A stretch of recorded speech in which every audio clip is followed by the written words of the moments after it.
तो अभिषेक भैया, जब आरसीबी ने वो टाइटल जीता, मतलब मैं बहुत इमोशनल हो गया था जब हम दोनों ने एक दूसरे को हक किया, क्योंकि कोच और कैप्टन का रिलेशनशिप सबसे इम्पोर्टेंट है। अगर टीम अगर आपका और प्लेयर का बॉन्डिंग अच्छा है, जैसे कि मैं अगर आपको एक एग्जांपल बताऊं कि जब आप रोप के अंदर रहते हो तो आपको पता है कि एज अ कैप्टन की चीज़ें अंदर क्या चलती है, बट अब जब रोप के बाहर रहते हो तो आपको कुछ प्लेयर्स टीम में ऐसे ढूंढने पड़ते हैं। आपकी जर्नी में अभी तक आपका फेवरेट मेमोरेबल मोमेंट कौन सा है अभी? मैंने पार्थिव पटेल को आउट किया था। कैसा लगता है वेंकटेश अय्यर और अक्षर जैसे प्लेयर्स को आपकी टीम में रख के? तो वेंकी का एक वो बताऊं कि वेंकी जब अभिषेक भाई, आपके ट्रांजिशन के बारे में बताइए कि किसी भी चीज़ को 15 या 18 साल देते हो और उसके बाद उसको छोड़ना बहुत ज़्यादा टफ होता है। और रजत को आप बहुत टाइम से देख रहे हो, बचपन से आप साथ में खेलते हुए आए, तो जब रजत कैप्टन अपॉइंट हुआ था तब मेरा एक न्यूज़ के साथ इंटरव्यू था। कोचेस बहुत ज़्यादा फिटनेस ट्रेनिंग और इन चीज़ों में काम कर रहे हैं। अगर आप 2 घंटा जिम कर रहे हैं तो आपकी बॉलिंग कैसे इंप्रूव होगी जब तक आप ग्राउंड पर उस बॉल को नहीं डालोगे। Welcome to show pavilion talks with Gen Z. आज के शो में हमारे गेस्ट है फॉर्मर एमपी प्लेयर और head coach MPL team Indore Pink Panthers के अभिषेक पत्रोड़। हाय सर, कैसे हो आप? मैं बढ़िया हूँ सर, आप कैसे? कैसा लग रहा है आपको यहाँ पे आके अभी? अच्छा लग रहा है, काफ़ी अच्छा सेटअप है। अभिषेक भैया, जिन्हें हम प्यार से चीकू भैया बोलते हैं, तो चीकू भैया, एक सिक्के के दो पहलू होते हैं। पहले पहलू पे आना चाहूँगा कि एज अ प्लेयर आप कैसे आपने क्रिकेट चालू करा और कैसी आपकी क्रिकेटिंग जर्नी रही अभी तक, उसके बारे में बताएं हमें। क्रिकेटिंग जर्नी मेरी रही कि मैं पहले तो अपन यूजुअली घर से ही स्टार्ट करते हैं कि घर में कॉलोनी में जहाँ भी खेलते हैं वहाँ पे मुझे पापा ने खेलते हुए देखा था, तो उनको कहीं ना कहीं ऐसा लगा कि मैं कुछ जो भी है क्रिकेट में कुछ खेल सकता हूँ। तो उन्होंने मुझे पहले तो घर के ही पास हमारे क्रिकेट एकेडमी थी, वहाँ पे मेरा एडमिशन करवाया। वहाँ मैं खेलता था यूजुअली। खेलते खेलते धीरे धीरे पता चला कि क्रिकेट ऐसे खेलते हैं, प्रोफेशनली ऐसा क्रिकेट खेला जाता है। जब हम यूजुअली दूसरे एकेडमी से मैच खेलने जाते थे तो वहाँ जाके हम एक बार विजय क्लब में मैच खेलने गए, तो मुझे वहाँ जाके पता चला कि एक्चुअल क्रिकेट में मेहनत ऐसे होती है। तो मैंने फिर सोचा कि मैं ये सीज़न यहाँ पे खेलता हूँ, उसके बाद मैं विजय क्लब ज्वाइन करूँगा। तो मैं स्टार क्लब में था जब मैं एज ए बैट्समैन खेलता था वहाँ। मैं जब विजय क्लब गया तो वहाँ इतनी ज़्यादा भीड़ थी कि बैटिंग 1 मंथ तक बैटिंग ही नहीं मिली। तो मैंने सोचा कि यार जब तक बॉलिंग कर लेता हूँ तब तक कुछ नहीं हो रहा है, तो बॉलिंग से स्टार्ट करते हैं, बाद में नॉकिंग वगैरह तो करते ही थे। तो जब बॉलिंग करने लगे तो एक सीनियर क्रिकेटर थे हमारे, जितेंद्र लिखाड़, उन्होंने मुझे बोला कि यार तुम बॉलिंग अच्छी करते हो, तुम एज अ बॉलर अपना करियर बना सकते हो अच्छा, तो तुम में बॉलिंग का अच्छा टैलेंट है। तो मैंने फिर यूजुअली अगले दिन से बॉलिंग स्टार्ट करना, बॉलिंग पे फोकस करना चालू किया, तो एज ए बॉलर में फिर ग्रो हुआ पूरा। और उसके बाद फिर आपने 19 खेला, 22 खेला, 25 खेले, आप रणजी ट्रॉफी के प्रोबेबल्स में भी थे। तो वो कैसा है, क्या लगा आपको कि कैसे आपने डिवीजन में कैसे मैचेस खेले, क्या हुआ? और एक और चीज़ कि विजय क्लब में ऐसा क्या है कि वहाँ उस टाइम पे, जिस टाइम पे आप थे उस टाइम पे वो बहुत ज़्यादा पीक पे था वो क्लब। तो कैसा था वहाँ का इन्वायरमेंट, कैसा था विजय क्लब का स्टार्टिंग में? इन्वायरमेंट तो बहुत अच्छा था वहाँ का, मैं उसी को देख के अट्रैक्ट हुआ था कि यहाँ पे कुछ और टाइप से मेहनत चल रही है। मतलब पूरा जैसे एक टेस्ट मैच में जैसे एक टेस्ट मैच चलता है उसके अकॉर्डिंग पूरा वहाँ पे सेशन चलते थे। वो उस टाइम की बात कर रहा हूँ मैं, आज से 15-20 साल पहले।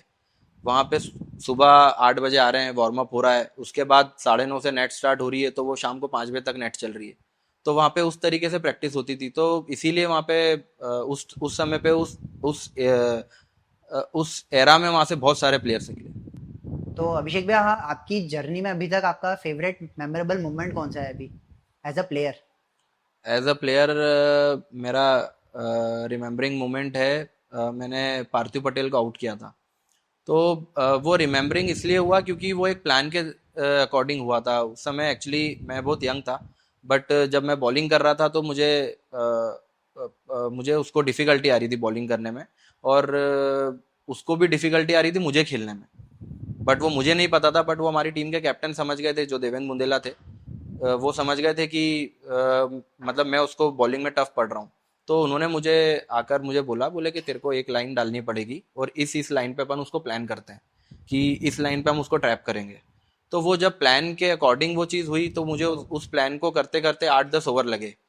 जब वो आउट हुआ तो वो फीलिंग अलग ही थी, क्योंकि वो एक प्लान के बाद जब आप बड़ी मेहनत के बाद जब वो प्लान आपके माइंड में चलता है और आपको उस चीज़ का सपोर्ट मिलता है कैप्टन का, एग्जीक्यूशन। हाँ। तो और जब वो एग्जीक्यूट होता है तो उसका मज़ा ही अलग आता है। तो वो चीज़ मुझे इसलिए अभी तक याद है वो चीज़। कैसे आउट करा था आपने? मैंने स्टंप आउट किया था उसको। अभिषेक भाई, एक ऑफ ब्रेक स्पिनर और थे, जलस सक्सेना, जो कि आज डोमेस्टिक में उनका बहुत बड़ा नाम है। तो आपको कैसा लगता है कि वो जब एमपी से खेलते थे तो क्या था उनमें कुछ अलग ऐसा, जो वो इतने डिफरेंट थे, ऑलराउंडर भी थे, तो क्या ऐसा लगा आपको? जलज भैया का जितना मैं जानता हूँ कि वो बहुत ज़्यादा हार्ड वर्कर थे, और अभी भी करते होंगे हार्ड वर्क, तो वो आई नो, मतलब उनको मैं बहुत अच्छे से जानता हूँ। जब हम छोटे थे तब हम प्रैक्टिस मैच खेलते थे सीसीआई जाकर, या सीसीआई से या एमवाईसीसी से, तो वहाँ वो दिन भर सुबह से आ रहे हैं शाम को जा रहे हैं, वो बॉलिंग ही करते रहते थे पूरे टाइम।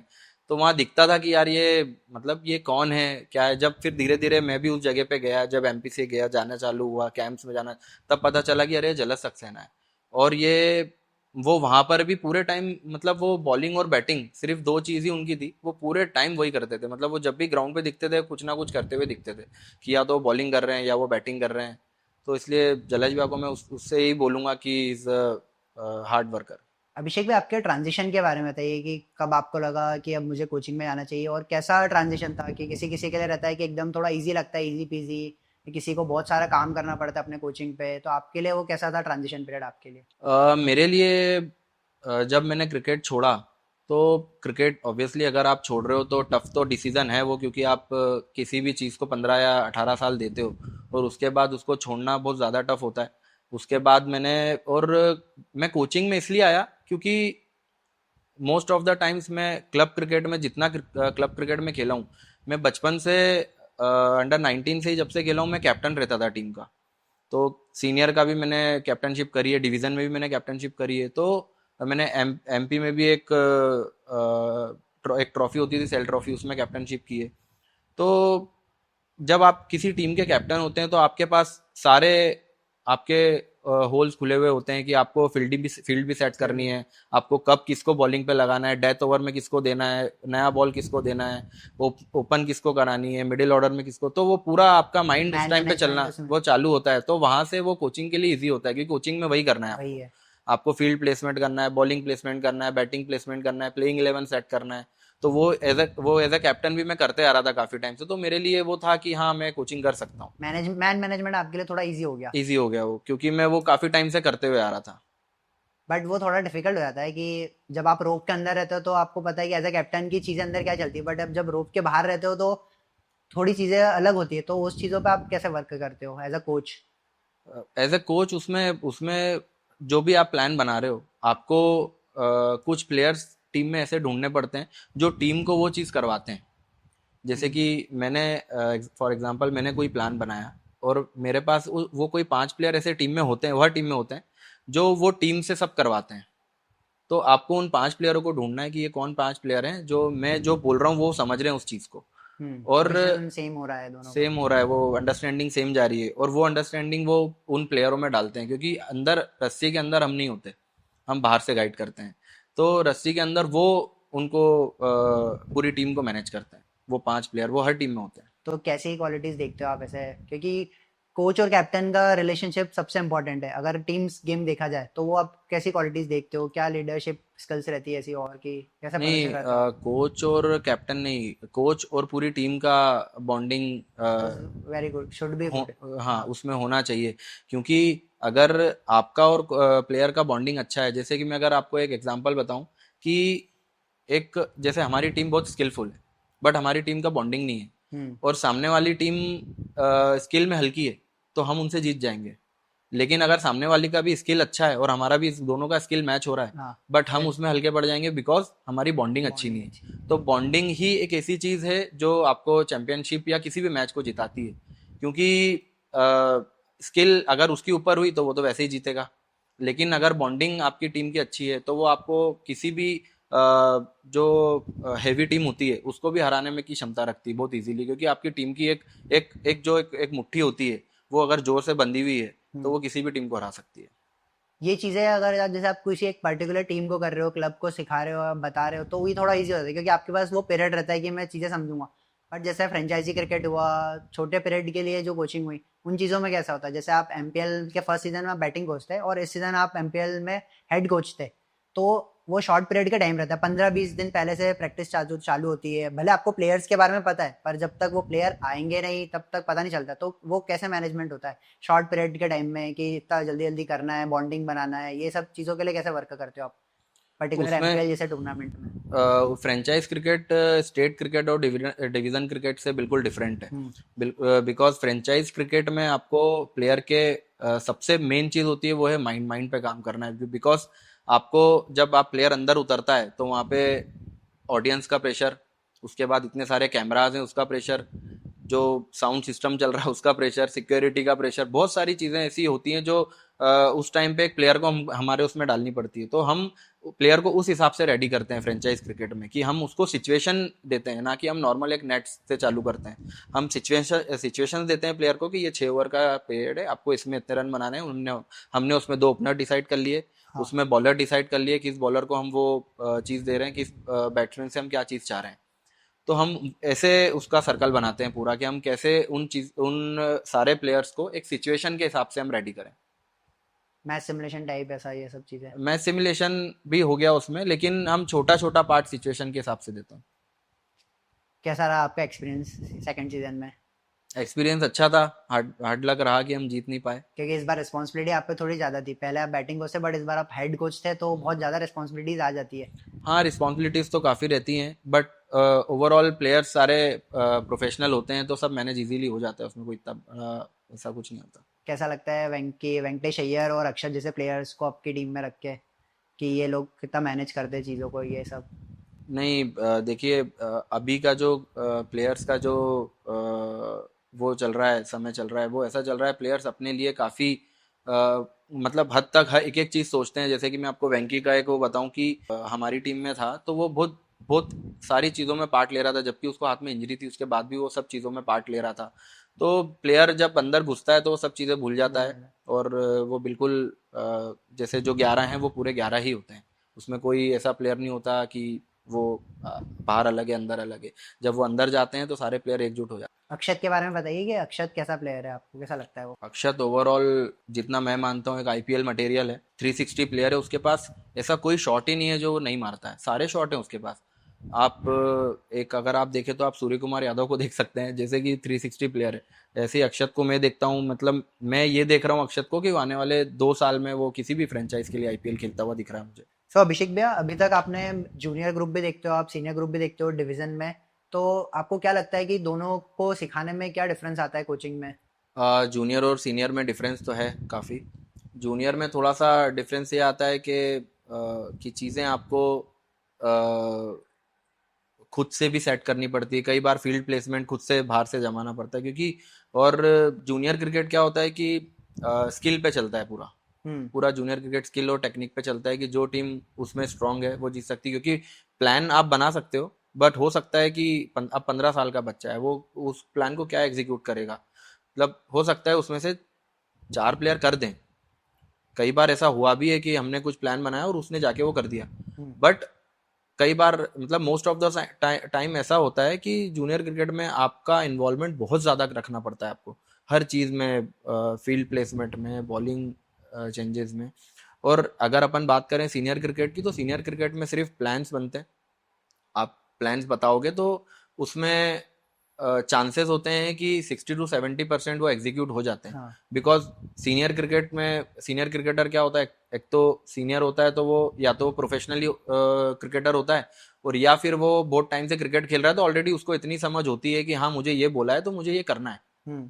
तो वो चीज़ को वहाँ पे एग्जीक्यूट करने में हमको थोड़ी सी एज ए कोच आसानी होती है सीनियर क्रिकेट। आप कोचिंग में किसको एडमायर करते हैं? कोई आपके मेंटर अभी मतलब एमपीसीएमए के, आप इनको देखते हो ये कोचिंग से इनसे बहुत सारी सीखते हो, या आप इंटरनेशनली किसी को एडमायर करते हो ऐसे? जब मैं क्रिकेट खेलता था तब भी मेरे कोच अमेय खुरासिया सर थे, और अभी भी मैं कोचिंग में उन्हीं को एडमायर करता हूँ। मैं उन्हीं उनके जैसा बनना चाहता हूँ, क्योंकि मैंने उनका कोचिंग स्टैंडर्ड देखा है। जब भी वो कोचिंग करते हैं तो वो बिल्कुल वो जो है वो स्ट्रेट फॉरवर्ड है। वो आपको जो भी बोलेंगे, जो भी काम करेंगे, वो आपके बेहतरी के लिए करेंगे। तो कोच का काम ही यही होता है जैसे तो। बट उनके जैसा ऑनेस्ट आदमी मैंने अपनी क्रिकेटिंग लाइफ में बहुत कम देखे हैं। हम्म। तो मैं उनके जैसा ही बनना चाहूँगा, कि मैं जब भी एक अच्छा कोच बनूं तो मैं उनके जैसा बनूं। हमें सर इतने डिफरेंट ही क्यों है? मतलब एक, अगर अपन 6-7 साल पहले या 8-10 साल पहले निकले तो जो आज क्रिकेटर्स एमपी से निकल रहे हैं उनको पहले हमें सर ने ट्रेन करा है और ये चीज़ें करा है। आज जितने भी आप एमपी से देख रहे हो खेलते हुए प्लेयर, वो कहीं ना कहीं हमें सर के हाथ लगा हुआ ही है उनका, कहीं ना कहीं उन्होंने कोचिंग करी है। तो हमें सर इतने डिफरेंट क्यों हैं? और आज भी वो केरला के रणजी ट्रॉफी कोच हैं और पहली साल उन्होंने केरला को रनर अप बना दिया। तो क्या है ऐसा, क्यों हमें सर इतने डिफरेंट है कोचिंग में? मुझे ऐसा लगता है हमेशा डिफरेंट इसीलिए उनका कोचिंग स्टाइल बहुत डिफरेंट है। वो प्लेयर्स के साथ उनके माइंडसेट के साथ ज़्यादा काम करते हैं, जो कि प्लेयर को काफ़ी हेल्प करता है। अगर किसी भी प्लेयर के साथ, और सबसे मेन चीज़ कि वो हार्ड वर्क बहुत करवाते हैं। कि मैंने अपने स्टेट के जो भी अभी करंटली जो आईपीएल इंटरनेशनल खेल रहे हैं, मैंने उन प्लेयरों को भी 500 शैडो करते हुए देखा है। जबकि अभी आप अभी कंडीशन में, जबकि आप अगर किसी प्लेयर के पास जाओगे तो वो नहीं, मतलब कोई भी प्लेयर चाहता है कि नहीं यार मेरे को आज बॉल खेलनी है, मेरे को नेट्स करनी है, लेकिन आप उनके पास जाओगे तो उनके तरीके से काम करना पड़ेगा आपको। वहाँ पे नहीं चलेगा कि मेरे को मेरे तरीके से बैटिंग करनी है, वहाँ पे उनके तरीके से काम होगा। तो वो इसीलिए वो डिफरेंट है कोच बहुत, कि वो प्लेयर के तरीके से नहीं, वो अपने तरीके से प्लेयर से काम करवाते हैं। वो प्लेयर को बनाना जानते हैं 100%। एक्सपीरियंस वाइज, और ये सब मतलब उन्हें पता चल गया कि ये करूंगा तो ये प्लेयर ऐसे डेवलप होगा, और क्योंकि जब एमपीसीए ने उनको हेड कोच बनाया था, तो उसके पहले भी हम लोग कैंप में गए हैं, लेकिन जब वो कैंप उन्होंने कैंप लगाया था तो टोटली पूरा उन्होंने स्ट्रक्चर चेंज कर दिया था एमपीसीए का पूरा, टोटली। मतलब 16 साल का बच्चा भी बॉलिंग मशीन से हाई कैच पकड़ रहा है। तो टोटली हम लोग उस टाइम पे जब एमपीसीए के वो हेड कोच बने थे, तब आप देखेंगे तो फील्डिंग स्टैंडर्ड एमपीसीए का बहुत ऊपर हो गया था। मतलब एकदम से बूस्ट हुआ था 2 साल के अंदर अंदर, fielding standard, fitness standard boost हुआ था। तो उन्होंने एक स्ट्रक्चर प्लान किया था, वो स्ट्रक्चर मतलब उस टाइम के प्लेयर्स के लिए काफ़ी काम आया। सुबह 6-6 बजे बुलाना। सुबह 6 बजे, 5:30 बजे, 6 बजे भी नहीं, 5:30 बजे हम लोग पहुंचते थे। उसके बाद 3-4 घंटे का सेशन होता था, फिर 2-3 घंटे रेस्ट होता था, फिर 2 बजे से सेशन चालू होता था। तो उन्होंने वो स्ट्रक्चर जो बनाया था ना, वो उस टाइम के प्लेयर्स के लिए बहुत काम आया। आपको क्या लग रहा है कि एज अ मॉडर्न क्रिकेट जितना भी क्रिकेट इवॉल्व हो रहा है, उसमें आजकल मैं देख रहा हूँ कि कोचिंग में कोचेस बहुत ज़्यादा फिटनेस ट्रेनिंग और इन चीज़ों में काम कर रहे हैं, स्किल लेवल पे थोड़ा वर्क कम हो रहा है। तो इसमें आपका क्या पॉइंट ऑफ व्यू है, कि क्या लगता है आपको? मुझे लगता है कि अगर आप फिटनेस और स्किल को देखेंगे तो दोनों अलग अलग चीज़ हैं। आजकल के कुछ प्लेयर्स का मानना है कि अगर हम 2 घंटा जिम करेंगे तो हमारी बॉलिंग ऑटोमेटिक इंप्रूव हो जाएगी। ऐसा नहीं है। अगर आप 2 घंटा जिम कर रहे हैं तो आपकी बॉलिंग कैसे इंप्रूव होगी, जब तक आप ग्राउंड पर उस बॉल को नहीं डालोगे। अगर आपने 2 घंटा जिम करी है, वो आपने इसलिए करी है ताकि आप आपका रनअप इंप्रूव कर सकते हो, आपका पेस इंप्रूव कर सकते सकते हो, आपकी स्ट्रेंथ इंप्रूव कर सकते हो। लेकिन आप जब तक उस माइंडसेट के साथ उस जगह पे बॉल नहीं डालोगे, जैसे मुझे अगर सोचना है कि मुझे एक आउटस्विंग डालनी है, तो मैं जिम करके थोड़ी डाल सकता हूँ। मुझे उस चीज़ की प्रैक्टिस करनी पड़ेगी, मेरे माइंड को मुझे बोलना पड़ेगा कि मुझे आउटस्विंग डालनी है। जब 10 बार आप डालोगे तो 2 बार हुआ वो। तो उस हम्म। चीज़ की आपको प्रैक्टिस करनी ही पड़ेगी। जो 90% प्लेयर्स करते हैं वही करते हैं। 10% कुछ प्लेयर्स का मानना है कि हम फिटनेस कर रहे हैं तो सर हम बॉलिंग नहीं करेंगे आज। तो मैं टोटली डिफरेंट उस चीज़ को मानता हूँ कि ऐसा नहीं होता है। तो मैं उन प्लेयर को समझाता भी हूँ कि जब तक तुम 10 ओवर ग्राउंड पे नहीं डालोगे, तुम जिम में 2 घंटा हिट करके अपनी बॉडी को और बॉलिंग नहीं कर सकते हो। बॉलिंग करने के लिए आपको ग्राउंड पे उतरना ही पड़ेगा, और आपको 10 ओवर 20 ओवर जो भी आपकी बॉडी आपको अलाउ करती है उतने ओवर आपको डालने ही पड़ेंगे। तो हर एक कोच के बैक ऑफ द माइंड में ये रहता है कि खुद का ट्रेनिंग सेंटर खोले, खुद की एकेडमी खोले। तो ऐसा इन फ्यूचर आपको है आपका कुछ, की एकेडमी खोलनी है या ट्रेनिंग सेंटर खोलना है? हाँ, मेरा माइंड में है कि मैं कुछ प्लेयर्स की स्किल को लेकर काम करूं, और मतलब प्लेयर्स को मैच रेडी करूं। तो मैं उसके लिए मैं एक प्लान बना रहा हूं। हो सकता है कि मोस्टली मैं 1 या 2 वीक में उसको चालू करूं, क्योंकि मैं काफ़ी टाइम से, मैं पिछले 2 साल से इसको बना रहा था कि मैं अब चालू करूंगा, अब चालू करूंगा। बट अब मुझे लगता है कि मुझे चालू करना चाहिए। मैं शायद हो सकता है 2 वीक में उसको चालू करूँ। शिकू भाई, आपने 2023 और 24 में बहुत सारे एज ग्रुप्स को डिवीजन की कोचिंग करी, और आप उस साल बहुत ही ज़्यादा सक्सेसफुल रहे। 6 टूर्नामेंट्स थे और 6 के 6 टूर्नामेंट्स ने आपने फाइनल जीता। तो क्या फीलिंग थी, वो क्या माइंडसेट था उस टाइम पे, और क्या कोचिंग स्टाइल को यूज़ करा आपने कि ये यूज़ करके बेनिफिट मिला है मुझे? नहीं, देखिए ऐसा कुछ कोचिंग स्टाइल मैंने कोई अलग नहीं किया उसमें। उस समय एक्चुअली क्या हुआ था कि एमपीसीए ने एक स्कीम चालू की थी, सब सेंटर कोचेस। हम्म। तो उन्होंने मुझे इंदौर का सब सेंटर का कोच बनाया था। अभी हुआ हुआ क्या था उस टाइम पे कि सारे एज ग्रुप्स देखने थे, हम्म। बिकॉज मैं अकेला कोच था। अब हमने सेशंस डिवाइड किए हुए थे, तो 13 साल से के प्लेयर से लेकर तो सीनियर कैटेगरी के मेरे पास प्लेयर आ रहे थे। अब वो उस टाइम पे उन प्लेयरों को मैं समझ रहा था, वो प्लेयर मुझे समझ रहे थे। हम्म। अभी होता क्या, अंडरस्टैंडिंग ही सबसे बड़ा पार्ट हाँ। करती है क्रिकेट में। अगर आपकी अंडरस्टैंडिंग कोच और कैप्टन और कोच और प्लेयर की अंडरस्टैंडिंग अच्छी है तो रिजल्ट अच्छे ही आते हैं। तो उस समय पे ये हुआ कि पूरी बारिश हमने पूरा स्किल वर्क पे काम किया, तो प्लेयर्स मुझे समझ रहे थे, मैं प्लेयर्स को समझ रहा था। अब जो भी उस समय पे एक चीज और अच्छी हो रही थी कि जो डिवीजन की टीम बन रही थी उसमें वही प्लेयर्स भी आ रहे थे। उसमें हम्म। से मतलब आप मोस्ट मान के ऑफ द। चलिए 15 की टीम में 7 से 8 प्लेयर वो आ रहे थे जो हम साथ में वर्कआउट कर रहे थे पूरे सीजन में, हाँ।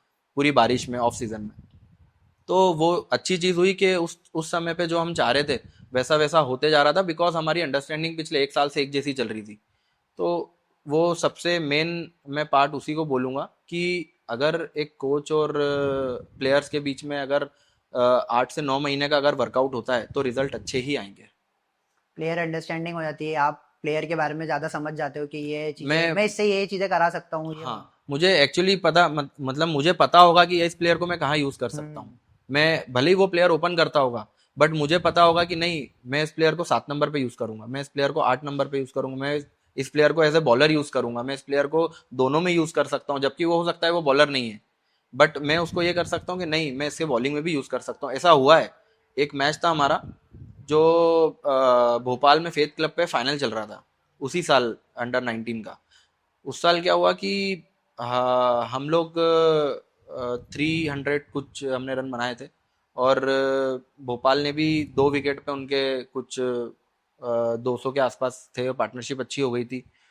तो हमने मतलब मैं जब बारिश में कैंप ले रहा था, मैं अक्षत बुंदेला को उस टाइम पे बॉलिंग करवाता था, क्योंकि मैं चाहता था कि यार ये लेग स्पिन डालता है, हम्म। कभी भी इसको यूज कर सकते हैं। मैंने पूरा टूर्नामेंट उसको यूज नहीं किया, लेकिन वो फाइनल में मैंने सोचा कि यार पार्टनरशिप हो रही है, एक बार इसको बॉल डलाता हूँ, कभी हो सकता है विकेट दिला दे। उसने उस मैच में 18 या 19 रन देके 5 विकेट ले लिए, और वो मैच हम इजीली 40-50 रन से मैच जीत गए, जहां हमको लग रहा था कि हम इजीली हार जाएंगे। तो वो चीज़ वहां से आपको पता चलती है कि आप जब एक प्लेयर के साथ वर्कआउट करते हैं तो आपको पता चलता है कि मैं इस प्लेयर को कहाँ पे किस जगह पे भी यूज कर सकता हूँ, तो वो कहीं भी आपको यूज हो जाएगा। आपको क्या लगता है कि डिवीज़न का स्ट्रक्चर अभी सही है कि इसमें कुछ और इम्प्रूवमेंट ला सकती है एमपीसीए? क्योंकि मुझे ऐसा लगता है कि मैंने बहुत से प्लेयर से बात करी है तो उनको यही रहता है कि मैचेस कम मिलते हैं, 2-3 मैचेस मिलते हैं, और टोटल मिला के 6 या 7 मैचेस हो गए अगर सारे फॉर्मेट खेले वो। तो उसमें क्या रहता है कि अगर लगता है आपको कि कुछ चेंजेस होने चाहिए प्लेयर लेवल के परस्पेक्टिव से? हाँ, प्लेयर्स के हिसाब से ये हो सकता है। मैं एक चीज़ हमेशा मैंने जब भी और भी मेरे दूसरे कोचेस से बात होती है तो मैं करता हूँ ये वाली बात, कि हमेशा एक प्लेयर को जानने के लिए 7 से 8 मैच आपको देने चाहिए। हम्म। क्योंकि अगर प्लेयर में पोटेंशियल है तो वो शुरू के अगर 3 मैच में जल्दी भी आउट हुआ है या उसका बैड लग रहा है, तो वो आने वाले 4 मैच में उसको कवर कर लेगा, और उन 3 मैच का स्कोर भी वो 4 मैच में बना देगा। लेकिन अगर आप किसी प्लेयर को 3 ही मैच दोगे, अगर उसके मान लो 2 मैच में हार्ड लग रहा हो, खराब हो गया, तो उसका पूरा सीजन चले जाता है। जी। तो मतलब मैं एज ए कोच यही बोलूंगा कि एक प्लेयर को अपने आप को अपना स्किल दिखाने के लिए, अपना लेवल दिखाने के लिए 7 मैच अगर मिल रहे हैं तो वो उसके लिए उस लेवल पे जाने के लिए सफिशिएंट है। और कुछ कुछ ऐसा होता है कि कोई कोई प्लेयर्स रहते हैं डिवीजन पे बहुत अच्छा एक्स्ट्राऑर्डिनरी परफॉर्म करते हैं, बट जब बोर्ड के मैचेस होते हैं थोड़ा वैसा परफॉर्मेंस हो नहीं पाता है, तो वो क्यों हो जाता है? मतलब 1-2 सालों में हो जाता है, चीज़ें क्यों होती है ऐसी वो? वो मैं स्ट्रांगली बिलीव करता हूँ कि वो हो सकता है कि वो प्रेशर हैंडल नहीं कर पाते हैं उस जगह पे जाके। बहुत सारे प्लेयर्स मैंने भी देखे हैं, मैं उनसे बात भी करता हूँ इस बारे में। या उस समय पे जो भी उनकी प्रैक्टिस रही हो, कुछ प्रैक्टिस का कुछ चीज़ें वो चेंज कर देते हैं, या वहाँ जाके उनको कुछ कोचेस हो सकता है चेंज करा दे। वो बहुत सारी चीज़ें हो सकती है, उसमें अपन ये बिल्कुल नहीं बोल सकते कि इससे हो गया उससे हो गया। वो उस समय पे उस उनके साथ क्या हुआ है, हम्म। वो उस पर डिपेंड करता है कि वो क्यों, उनका परफॉर्मेंस अगर लंबे टाइम के लिए उनका परफॉर्मेंस डाउन गया है तो वो यही रीज़न है। और अगर कुछ टाइम के लिए गया है तो फॉर्म, क्रिकेट में हमेशा या किसी भी चीज़ में फॉर्म का बहुत बड़ा रोल होता है कि आप किस समय किस फॉर्म में हैं। हम्म। अगर आपका फॉर्म है तो वो, अगर फॉर्म नहीं है तो फिर वो आपका परफॉर्मेंस वहाँ पे जाएगा ही जाएगा। कैसा प्रेशर रहता है? आप खुद वो मैचेस खेले हो तो बोर्ड में क्या प्रेशर रहता है वैसा? प्लेयर्स का प्रेशर रहता है, मतलब दूसरे अपोनेंट्स का, या कैसा क्या रहता है उस टाइम पे? देखिए, अगर आप शुरू में बोर्ड खेल रहे हैं तो आप अपोनेंट्स को तो हो सकता है नाम से कम जानते हो, हम्म। लेकिन प्रेशर जो रहता है वो यही रहता है कि हमको परफॉर्म करना है। इसके अलावा मुझे नहीं लगता कोई प्रेशर रहता होगा, क्योंकि कोचेस बहुत सपोर्टिव होते हैं, स्टेट लेवल पे भी, डिवीजन लेवल पे भी, इंटरनेशनल लेवल पे भी कोचेस सपोर्ट कर रहे हैं आजकल सभी को। और जो दूसरा स्टाफ होता है वो भी काफ़ी सपोर्टिव होता है, सिलेक्टर सपोर्टिव होते हैं, एसोसिएशन सपोर्ट करता है। तो ऐसा किसी और जगह से तो प्रेशर नहीं, वो प्रेशर सिर्फ परफॉर्म का प्रेशर होता है कि मुझे परफॉर्म करना है, क्योंकि एक प्लेयर काफ़ी मेहनत करके उस स्टेज पे जाता है, तो जो उस प्रेशर को हैंडल कर लेता है वो वहाँ से ग्रो कर जाता है। आपकी कोचिंग स्टाइल के बारे में बताइए अभिषेक भैया, कैसे करते हैं आप कि बहुत ज़्यादा टेक्निकली चीज़ों पे जाते हैं या इंस्पायर करते हैं या मेंटली सिखाते हैं आप चीज़ें, तो कैसा है आपके कोचिंग स्टाइल? देखिए, कोचिंग स्टाइल जो है एज अ कोच आपको डिवाइड करनी पड़ती है कि आपको कब किस पे किस हिसाब से काम करना है। हम्म। जैसे कि अगर मुझे किसी प्लेयर के साथ काम करने के लिए या किसी टीम के साथ काम करने के लिए 1 साल मिलेगा, तो मैं स्किल पे भी जाऊंगा, टेक्निक पे भी जाऊंगा कि मुझे उसमें क्या इम्प्रूव करना है। और अगर मुझे किसी के साथ सिर्फ 15 दिन मिल रहे हैं, तो मैं फिर मेंटली और प्लानिंग के उसमें जाऊंगा कि मुझे क्या प्लान करना है इन सभी प्लेयर्स के बारे में, और मुझे क्या किस हिसाब से इनको मेंटली प्रिपेयर करना है। आप खुद एक फिंगर स्पिनर थे, तो आपको लगता है कि धीरे धीरे आगे चल के फिंगर स्पिनर्स का रोल कम हो जाएगा, राइट आर्म फिंगर स्पिनर्स का? आईपीएल और फ्रेंचाइजी क्रिकेट में देख रहे हैं हम कि फिंगर स्पिनर वैसे ही नहीं है, या तो प्रॉपर ऑलराउंडर ही आते हैं या चीज़ें वैसे ही रहती है, तो क्या हो? नहीं, देखिए, मुझे ऐसा नहीं लगता। अगर आप देखेंगे तो अगर जैसे अब आपने बात करी फिंगर स्पिनर की, फिंगर स्पिनर से के रिगार्डिंग मैंने अपने यहाँ के स्टेट के बहुत सारे सीनियर बैट्समैनों से बात की है। तो उनका एक मैं बात करते रहता हूँ सभी प्लेयर से कि तुमको क्या खेलने में प्रॉब्लम आती है, क्या तुमको इजी लगता है, क्या टफ लगता है। तो अपने जो सीनियर प्लेयर्स हैं उन्होंने मुझे हमेशा एक चीज़, मेरे को एक क्वेश्चन हमेशा सबसे बराबर मिला है। वो मिला है कि यार ड्रिफ्ट खेलने में प्रॉब्लम आती है, जिस बॉलर का ड्रिफ्ट होता है हम्म। बॉल एयर में, उसमें प्रॉब्लम आती है कि तो आप हमेशा देखेंगे जिस भी फिंगर स्पिनर का अगर ड्रिफ्ट हो रहा है तो वो बहुत ज़्यादा सक्सेसफुल रेट उसका ज़्यादा है। अगर आप देखेंगे तो रेड बॉल वाइट बॉल, अगर आप बात करेंगे कि रेड बॉल और वाइट बॉल, तो रेड बॉल में ड्रिफ्ट अच्छा होता है लेकिन वाइट बॉल में भी होता है। हम्म। आप अगर देखेंगे सेंटेनर को, आप आईपीएल में कितने साल पहले से देख रहे हैं, लेकिन इस साल अगर आप उसका बॉलिंग देखेंगे तो उसने फ्लाइट बॉल डाला है और उसने बॉल को स्लो। ड्रिफ्ट कराया है। तो सभी बैट्समैनों को खेलने में प्रॉब्लम हुई है। तो आप अगर उसका जाके हाइलाइट्स और आप देखेंगे तो सेंटेनर ने काफ़ी वर्क करके, जो भी वो वर्क करके आया हो, हाँ, लेकिन आप नोटिस करेंगे तो स्लो बॉल उसने डाली स्लो उसने। बॉल डाली है और वो ड्रिफ्ट में सारे बैट्समैनों को खेलने में प्रॉब्लम आई है। एक स्पिनर बस यही लगता है मुझे कि नारायण ही एक है जो इतने टाइम में रेलेवेंट है, पूरा टी20 खेलता है, उसके बाद भी वो इज अ सक्सेसफुल बॉलर। तो आपको कैसा लगता है कि वो इतना डिफरेंट क्यों है और क्या अभी तक वो रेलेवेंट है अभी तक? मुझे ऐसा लगता है कि नारायण का जो बॉल स्पीड है, उस स्पीड से जब बॉल ब्रेक करता है तो किसी भी बैट्समैन के लिए टफ होता है वो, और उसका ब्रेक जो होता है वो बहुत हल्का सा होता है। ज़्यादा होता है ब्रेक तो वो एडजस्ट हो जाता है, लेकिन जो हल्का सा ब्रेक होता है बॉल, उसमें बैट्समैन को प्रॉब्लम होती है खेलने में, इसलिए उसका सक्सेस रेट ज़्यादा है। आपकी फेवरेट आईपीएल टीम? मेरी फेवरेट आईपीएल टीम अभी तो आरसीबी है, पहले नहीं थी। तो आज ऑडियंस को बता दूं कि मैं अभिषेक भैया वहीं पे थे जब रजत भैया ने वो ट्रॉफी होल्ड करी, और अभिषेक भैया ने खुद वो ट्रॉफी होल्ड करी है। तो अभिषेक भैया जब आरसीबी ने वो टाइटल जीता और आप वहीं पे थे, रजत भैया को आपने देखा ट्रॉफी लिफ्ट करी और आपने खुद ने वो ट्रॉफी को हाथ में से फील करा, तो कैसा लगा? वो कैसा था मोमेंट वो? वो मोमेंट तो मेरे लिए अनफॉरगेटेबल था, क्योंकि अ, उस चीज़ को हम पिछले 4 या 5 महीने से डेली, मतलब वही वही चीज़ एक दिख रही थी कि रजत ट्रॉफी उठाते, मुझे तो एक्चुअली वही दिख रहा था कि रजत ट्रॉफी उठाते हुए दिख रहा है। क्योंकि जिससे भी मेरी बात हो रही थी वो यही हो रही थी कि यार रजत कैप्टन है यार, इस साल ट्रॉफी जीत रहे हैं, इस साल ट्रॉफी जीत रहे हैं। अब जब वो क्वालिफाई कर गए थे, पंजाब को हरा के डायरेक्ट हम्म। क्वालिफाई कर गए थे फाइनल के लिए, तब हमारी बात हुई कि मैं आ रहा हूँ करके। तो बोले कि ठीक है तू आ जा, ये वो। मैं गया मैच में पूरा, मतलब उस दिन 1% भी मुझे ऐसा नहीं लगा कि आरसीबी मैच हार सकती है। पता नहीं क्या फीलिंग थी, क्या हुआ। जबकि कई बार मैच में ऐसा हुआ कि कंटिन्यू विकेट गिर गए ऊपर आरसीबी नीचे के, होता रहा ऊपर नीचे, मैच। बहुत ऊपर नीचे हुआ, हाँ। लेकिन वो मैंने हाईलाइट देखी तब मुझे पता चला कि मैच इतना ऊपर नीचे हो गया। उस टाइम में एक बार भी नहीं सोचा कि आरसीबी मैच हार सकती है यहाँ हारेगी। से, चांस ही नहीं। मतलब पता नहीं क्या फीलिंग थी, वो ग्राउंड पे बैठ के क्या फीलिंग आ रही थी, क्या हो रहा था। एक बार भी ऐसा नहीं लगा कि आरसीबी, जबकि एक पंजाब की पार्टनरशिप, ओपनिंग पार्टनरशिप बहुत अच्छी हो गई थी, लेकिन वो सब हाइलाइट्स में दिखा मुझे। वहां पे तो बस एक ही चीज दिख रही थी कि ये मैच खत्म हो, फटाफट नीचे जाना है और ट्रॉफी। नीचे आके ट्रॉफी के साथ फोटो खिंचाना है। बस वो तो पूरा वो माइंड में सिर्फ एक ही चीज थी कि कब ये मैच खत्म होगा, फटाफट नीचे जाना है। और तो वो फीलिंग, वो मैं बता ही नहीं सकता। वो मेरी लाइफ में हमेशा एक मतलब मेरे हार्ट के करीब रहेगी वो फीलिंग जो थी उस दिन की। वो वार्म कैसा लगा जब आपने उनको हग करा कि वॉस। मैं वही बता रहा हूँ ना कि वो चीज़ जब आपकी कुछ टाइम पहले से चलती आ रही तो उसकी फीलिंग ही अलग होती है। मतलब मैं बहुत इमोशनल हो गया था जब हम दोनों ने एक दूसरे को हक किया। मतलब वो समझ में ही नहीं आया कि क्या हुआ, नहीं तो कभी ऐसा, मतलब मुझे ऐसा कभी फील ही नहीं हुआ जैसा उस दिन जो खुशी हो रही थी ना। वो खुशी, मतलब मेरी लाइफ में मुझे बहुत कम, मतलब मैं बहुत कम खुशी भी मैं बहुत कम इंजॉय करता हूँ। और जो भी डाउनफॉल आता है तो उसको भी मैं एंजॉय करता हूँ। कुछ ऐसा नहीं है मैं ज़्यादा एक्सप्रेस नहीं करता किसी चीज़ों को। बट उस दिन वो खुशी अलग ही थी। पता नहीं, मुझे ही समझ नहीं आ रहा था कि यार ऐसा क्या हो गया ये।